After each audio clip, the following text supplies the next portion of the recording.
Jesus Christ, he said, how can I be born again? He was asking questions. He was still holding on to his riches. Yeah. He was still holding on to his riches. It was because it's like he find himself in a situation whereby, hey, should I lose everything? Should I do this? So yes, you might find yourself in that situation. You might find yourself in that moment whereby you have to choose between your soul and then your wealth. What must you do?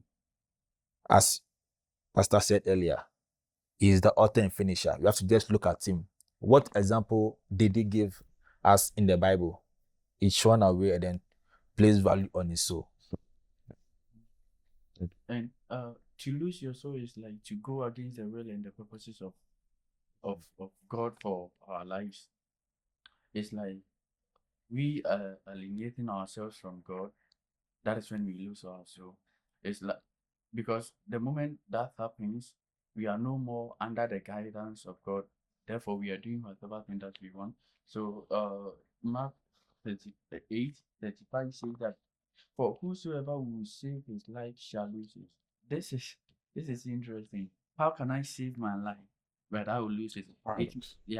It means the life that you are saving, you have no power over it.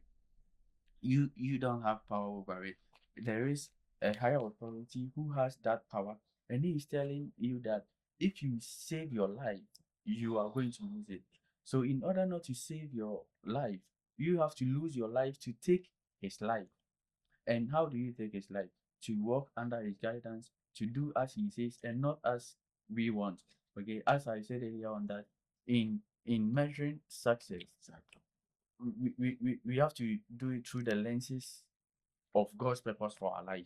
That's very important. Yeah. I think the cup and the seal of this whole thing is the point that you're just making now in our measurement of what success really is. Because I think that's what throws a lot of people away when it comes to their souls, because you can never be satisfied. The world can never satisfy you. It's mostly when we start talking about the subject of soul, people think that, oh, these people are too Christian, they don't want anything to do with the world. Hey, yes, each and everyone here works, each and everyone it's in the corporate world, and we love to own a house, we love to have cars, we love to have a nice family and all that. But at what expense? That's the yardstick, and that's a discussion. At what expense of your soul are you willing to trade for those things? And it all depends on the success lens you put on. What does God says about what success really is, to man. And it brings us to, I like you were saying, there are some key things that we can highlight in the scripture that we read in Mark chapter 8 there. I think one of the key things, just for notes taking sake, one of the key things is, your soul will be bought if it's for sale. If you put your soul up for sale, it's going to be bought. And I think Brother Kennedy touched a little bit on that with Matthew chapter 4. When Jesus was talking about what shall it profit a man when he gains the whole world and loses his soul, like Jesus was saying something out of an experience that he has had in Matthew chapter 4, like you mentioned. So he knew what he was talking about. He wasn't just a God man sent from heaven and had nothing, no experience of temptations on the earth. He making such a statement proves to us that he had gone through it, and he knows the thin line between a man losing his soul. And in Matthew chapter 4, like you explained, it was just a thin line. It's just a matter of saying yes, and that's it. And so it wasn't a hypothetical statement, neither was it like a metaphor. Jesus was talking out of experience that, listen, what shall it profit you to gain the whole world and loses your soul? When he was met in the wilderness, bow down to me and I shall give you all the riches of this world. The devil wasn't lying when he was saying that. emphatically all the riches of the world, it belongs to him. The kingdoms of the world was willingly given to him by Adam. And Jesus knew. Jesus didn't say, and the funny thing is, Jesus' response to the devil wasn't, go away, you liar. Because Jesus, if it was a lie, Jesus would have said, you are lying. It doesn't belong to you. It belongs to my Father, or it belongs to me. But Jesus rebuked him and said, don't tempt the Lord your God. You get it? Don't tempt your Lord your God. Because in proper context, this is a temptation. So he's given him a shortcut to what, when he goes through the process, he will attain. Because he need to die, he need to be beaten, go through the suffering, he need to be buried, he need to come up. He had to go through all the insult and the spittings of the Pharisees, the Sadducees, and the women, so that he can attain that thing the devil wants to give him. So it's like you have a view of the process you have to go through to achieve something. And then you meet this nice guy telling you, you know what? I have a shortcut to this thing. You don't have to go through all this. Just bow and I'll give you that. It's like a young man who's going to, going to school, trying to make ends meet. He's doing his master's, he's working. And then all of a sudden someone comes to him. Hey, you know what? I have a shortcut to help you to gain money unethically. Meanwhile, going through that process will attain you that thing that the person is trying to present you in that short moment of time. But because your soul is up for sale, then it gives room for temptation for some of these things to come to you. And then mostly your quick answer will be, yes, I'm down for it. Let's go for it.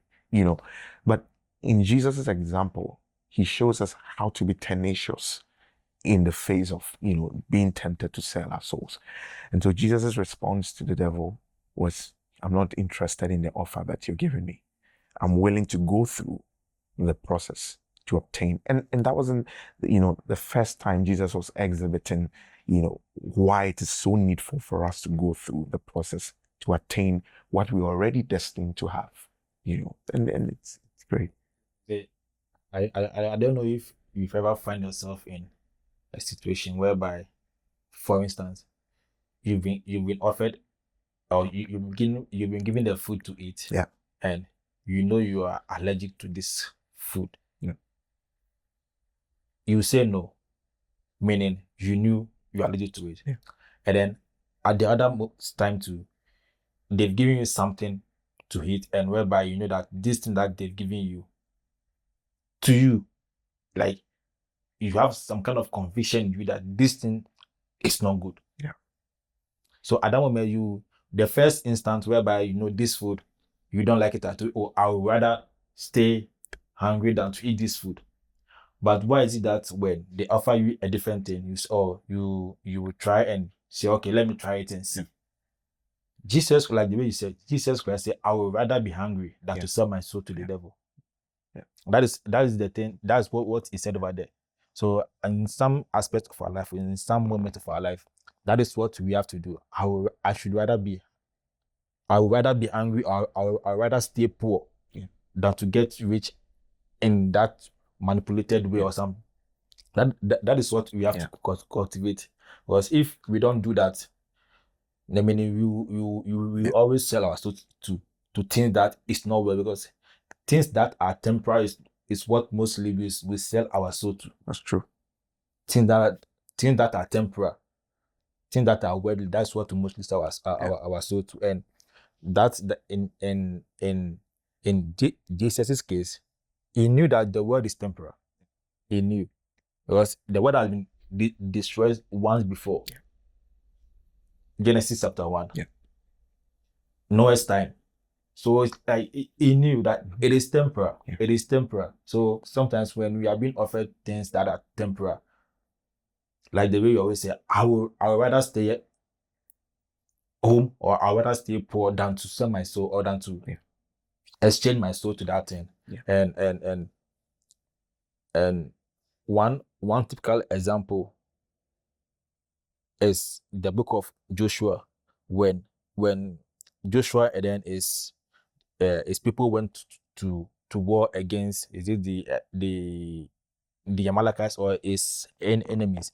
One of the his people. In fact, they were warned that when you go to the war, don't pick anything from the war. And one person just took Yeah. the spoil and then brought it. And the first God was very angry at them, and Yeah. it was Achan, and it was sent away. So when it was sent away, it was killed. So one thing that we have to know is that there's always a consequences when we exchange our soul to anything at all. It was killed later, and he exchanged his soul to the things that he was told not to do. Yeah. So mostly things that we know that we are supposed not to do. That is what we have interest in, and it is not helpful at all. And, I believe when we are talking about some of these things, we are not downplaying the power of money. Yeah. Because as we are reaching out to people, it is because of money. Yeah. If it wasn't for money, we wouldn't have Yeah. the money has made it possible. The camera is by money, the light is by money. We are here wearing money. That is yeah. So we are not downplaying or we are not like telling anyone Yeah. not to look for money, but we are talking about the love, as the Bible Yeah. says it, that the love of money is the root of all evil. The Bible didn't say that money is the root of Yeah. all evil. It says It the says love. that the love At of what money, expense? at That's what the expense? thing. That's the You see, question. yeah, to the extent that you put money above human needs. Yeah. You put money above the care for people. Like someone doesn't care. Maybe if I have to care to get money, that's what the Bible Yeah. is talking about. That if we love, because it in the book of Genesis, during creation, the Bible talks about a river that contained gold that was Yeah. in the Garden of Yeah. Eden. The first time that money was Yeah. mentioned, God created money. Yeah. Yeah, and He created it for our own good, for Yeah. our own purposes. That's true. But we shouldn't we shouldn't share our conscience Yeah. with the love of money to the point that we don't care about anything. We're going to do whatever thing that we, whether good or whether bad or whatever thing, we don't care. We are going to get it. That's what we are talking against. That it's not good. Not money. Money is good. Yeah, money is good. That's a proper balance to it, and you see, even in the application of the balance, most often people will still sway to the extreme. Money is so powerful that no matter how you try to put a balance to it, you see people still want to go to that extreme of it, and that's why Jesus always had to put money pari passu to God. That he puts God here, and then he puts money. It was one of the huge competitors of our souls, and in most of his admonition, he admonishes us to have control over it. You need to have control over it, and not allow it to have control over you, and that's what leads to most of the vices. The moment you put your love in something, that thing wins you, wins your emotions, wins your thought patterns and everything.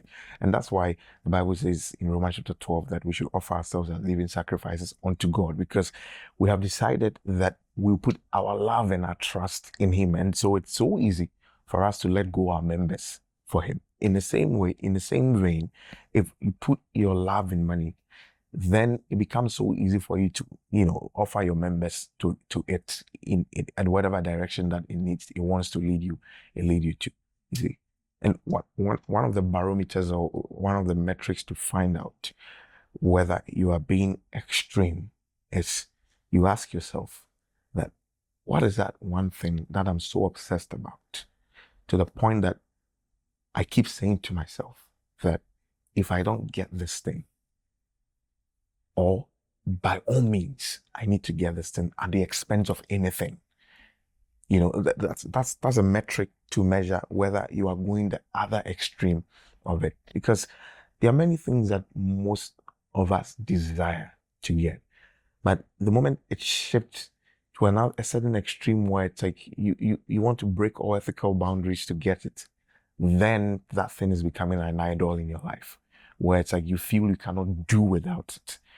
Meanwhile, while you are thinking you feel you cannot do without it, you are living.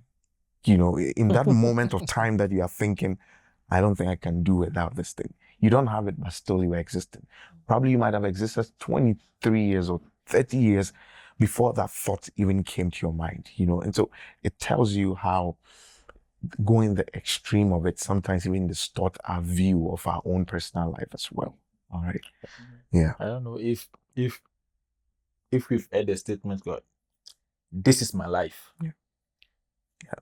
Yeah. This is my life. It's my life. It's my life. This thing is my life. Meaning you've idolized it. Yeah. And God is against that certain. Saying Ezekiel Yeah. chapter 14 verse 3. He said, Son of man, these men have set up their idols in their hearts. Yeah. And Yeah. put stumbling block of their iniquity before their faces. Yeah. Shall I be inquired of should I be inquired of at all by them? So meaning he's trying to tell us that they've idolized those things in their heart, and then they've put a stumbling block. Yeah. Meaning they've put a block, they've removed their eye on their iniquity. Yeah. And idol is one thing that is against God, like it stands against God. And when we idolize those things in our heart, it shows where our affections is. It says in the book of Colossians that we should set our affections on things on above, not on things on this earth. Yeah. That's true.